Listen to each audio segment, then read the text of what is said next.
guys, this is Poy. Kung bago pa lang sa channel na to, welcome ka. Kung luma ka naman, welcome back. Okay, a week ago, naglabas ako ng video about dito kay Nova 7 5G. In-unbox natin siya at binigay ko sa inyo yung mga specification about dito. Pero ngayon sa video na ito guys, ibibigay ko na sa inyo ang full review at yung libang bagay na kailangan nyo i-consider kapag bibili ka nitong Nova 7 5G. Excited na ako mapag-usapan yon, kaya wag na natin patagalin pa. Let's do this! Yo!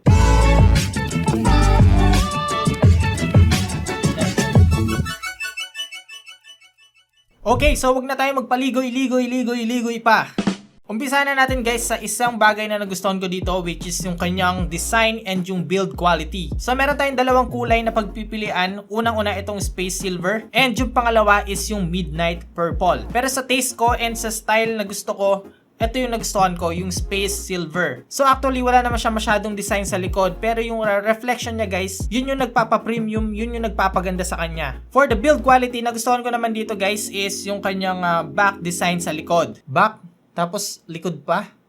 And isa pa din guys, yung mismong frame nitong phone na to is aluminum siya. So mas mabibigyan tayo ng premium looks dahil sa mga material na ginamit dito. And for me, sobrang gaan niyang hawakan. So kahit na isang kamay lang yung paggamit ko dito is hindi siya nakakangalay. Pangalawa na nagustuhan ko dito sa Nova 7 5G is yung kanyang display. Ito kasing si Nova 7 5G is OLED display na siya. Meaning mas vibrant yung display, vivid yung colors. Talagang may enjoy natin dito yung paggamit dahil accurate at sobrang sharp ng display nito. Meron siyang screen size na 6.53 inches. Hindi siya masyadong nakakalula at hindi rin siya masyadong maliit. Sa screen resolution naman guys, meron itong 1080p by 2400 pixels. Pero pwede natin palitan yun guys ng 720p lang. Ayan, so makikita nyo dito guys, meron tayong dalawang option, 1080p and yung 720p. Ngayon, kung gusto natin ma-lessen yung battery consumption, pwede natin ilipat yung resolution ng 720p para mas mapatagal yung paggamit natin dito sa Nova 7 5G. Now, isang advantage para sa akin na may OLED display is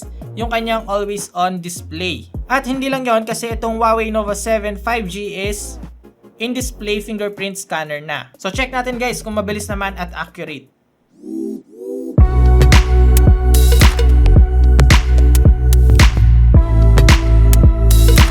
Alright, so check naman natin guys yung face unlock.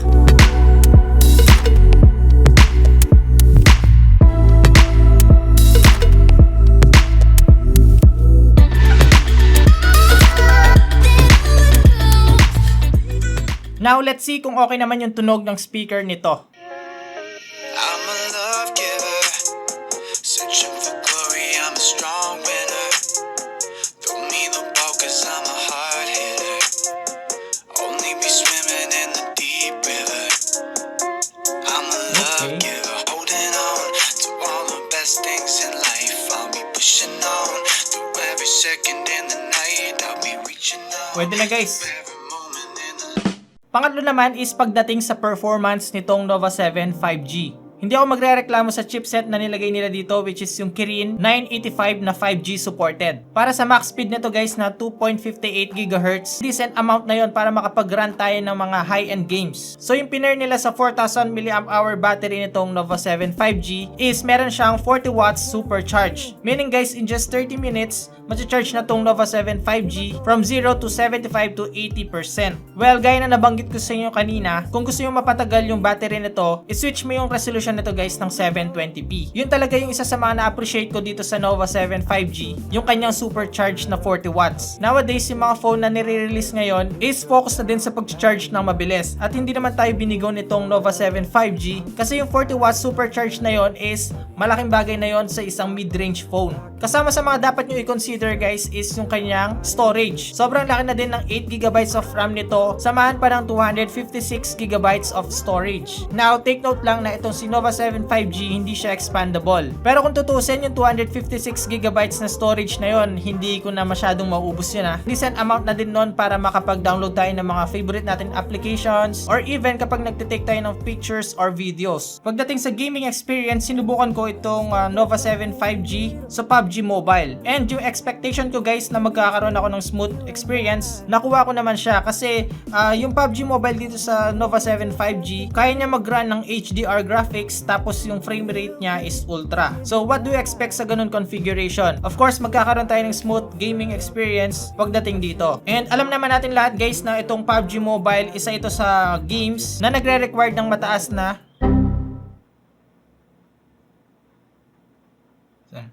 meaning kung kaya mag-run nitong Nova 7 5G ng smooth sa PUBG Mobile, of course, pati na rin sa ibang high-end games like Fortnite, Call of Duty Mobile, NBA 2K20, and other games na nagre-require ng mataas na specs. Pero bago tayo mag-proceed sa camera nitong Nova 7 5G, paano at saan ko naman dina-download yung mga games at application na ginagamit ko dito sa Nova 7 5G? So alam naman ng karamihan na yung mga Huawei phones ngayon is wala ng GMS or Google Mobile Services, pero hindi magiging hadlang yon para hindi tayo makapag-download ng mga favorite applications natin like Facebook, Instagram, TikTok, or mga games like PUBG, Mobile Legends, and more. Isang reason kung bakit meron dinevelop si Huawei na isang marketplace which is yung App Gallery. So sa App Gallery, 90% ng mga applications and games is available na doon. And don't worry, gaya ng Google, itong si App Gallery is meron ding itong security detection, which means na malalaman at madidetect ng App Gallery kung meron bang virus or meron bang malware yung application na dina-download natin. Sa mga games na gaya na Free Fire, Creative Destruction, Rise of Kingdoms, Asphalt 9, Plants vs. Zombies, at marami pang ibang games na available dito. Mga applications like TikTok, ShareIt, Gcash, BDO, Shopee, Lazada, at marami pang iba available na rin dito sa App Gallery. Now, meron silang in-update dito sa Huawei at dinagdag nila, which is yung Huawei Petal Search Widget. Dito naman guys, if ever nawala yung mga applications or games na gusto natin i-download sa App Gallery, etong Petal Search Widget, siya na yung bahalang maghahanap para sa'yo. So for example, yung Mobile Legends is hindi pa siya available sa App Gallery. Gagawin natin guys is pupuntahan natin yung Petal Search Widget, tapos search natin guys yung Mobile Legends. Kung makikita natin dito, naka-indicate din kung saan siya galing. So galing siya sa third-party application na APK Pure. Again, hindi mo na kailangan pumunta ng browsers or hindi mo na kailangan i-search kung saan yung mga legit na third-party apps kung saan pwede mag-download ng mga games and applications. So si Petal Search Widget, siya na yung maghahanap ng source kung saan mo siya pwedeng i-download. So gagawin lang natin guys is install lang natin siya, tapos antayin lang natin siyang ma-download, and there you go, meron ka ng Mobile Legends. Isa ito sa mga nagustuhan kong update ng Huawei, yung Petal Search Widget. Mas napadali yung pagda-download ko at pagse-search ko ng mga games and applications na kailangan ko while using the Nova 7 5G. Pang-apat na nagustuhan ko dito sa Nova 7 5G is yung kanyang 5G connectivity. Now, alam naman natin na nag-start na yung 5G natin dito sa Pilipinas, and I'm sure na may implement yan sa buong bansa. Now, advantage mo kapag nagkaroon ka na ng 5G na phone is future ready na. No need to upgrade. No need na rin na palitan yung SIM card mo kung bibili ka ng phone na meron ng 5G connection. Number one reason kung bakit maganda na meron ng 5G yung phone mo is yung speed. Games like Call of Duty Mobile, PUBG Mobile, Mobile Legends, basta yung mga online games, kailangan nila ng connection. Kasi nga,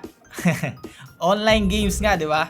Isa yun sa mga nakaka-bad trip na experience, yung tipong na intense game na, yung patapos na yung game, dalawa na lang kayo naglalaban sa PUBG, and then bigla maglalag yung game. Now, kapag meron ka ng 5G connection, may experience mo talaga yung bilis ng internet connection mo sa games. Pangalawa is kapag may ka-video calls, lalo na guys, online schooling tayo ngayon, so kailangan talaga natin ng mabilis na connection para makapag-connect tayo ng maayos sa mga classes natin. And lastly, syempre kapag nagsisend tayo ng files, pictures, videos sa mga kakilala natin, sa mga friends natin, mas mabilis na rin makapag-send at mas high quality. Okay, so proceed na tayo sa pinaka-last na nagustuhan ko sa Nova 7 5G, yung kanyang camera. So sa likod ng phone nito guys, meron tayong quad camera setup. Main shooter nito is 64 megapixels. Tapos meron pang 8 megapixels for ultra wide lens, another 8 megapixels for telephoto lens, and 2 megapixels para sa macro lens. Sa harap naman, meron itong punch hole display, at sa loob nito meron siyang 32 megapixels selfie camera. Isa sa pinaka-nagustuhan ko dito sa camera is yung dual view. Naipakita ko na sa inyo to guys dun sa Nova 7 SE, and yes, nandito pa rin siya sa Nova 7 5G. Sobrang ganda ng dual view para sa akin. Imagine while vlogging, nakaharap sa iyo yung camera, at the same time, kung saan ka nagva-vlog is pwede rin makita ng mga viewers mo. Bukod sa dual view na feature nitong Nova 7 5G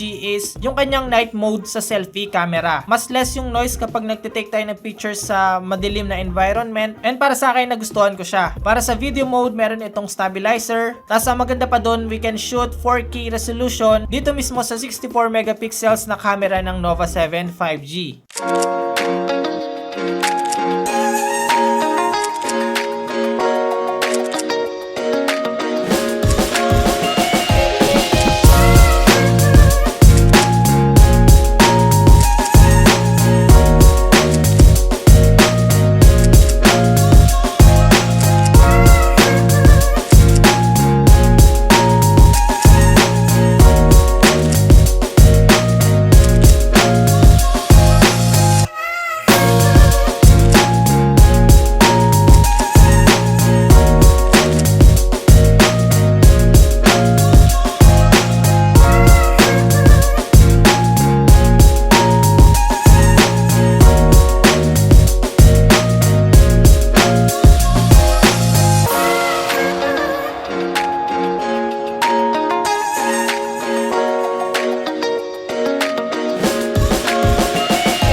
And that's it for today's video. Sana nag-enjoy ka sa panonood at nakatulong itong video na to kung naghanap ka ng review about dito sa Nova 7 5G. Yung official price nito guys na 23,990 pesos. For me, pasok lahat ng specs dito sa Nova 7 5G versus the price. OLED display na to, meron itong Kirin 985 na chipset plus 5G connection. May mataas na memory which is 8GB of RAM at merong 256GB na storage. No need to worry na rin kapag nalobat itong phone na to dahil meron siyang 40W supercharge. And lastly, may decent camera for both rear and front camera. Ngayon, kung ikaw naman ang tatanungin ko, anong nagustuhan mo dito sa Nova 7 5G? Ano yung mga tumatak sa isip mo kung bakit mo siya nagustuhan?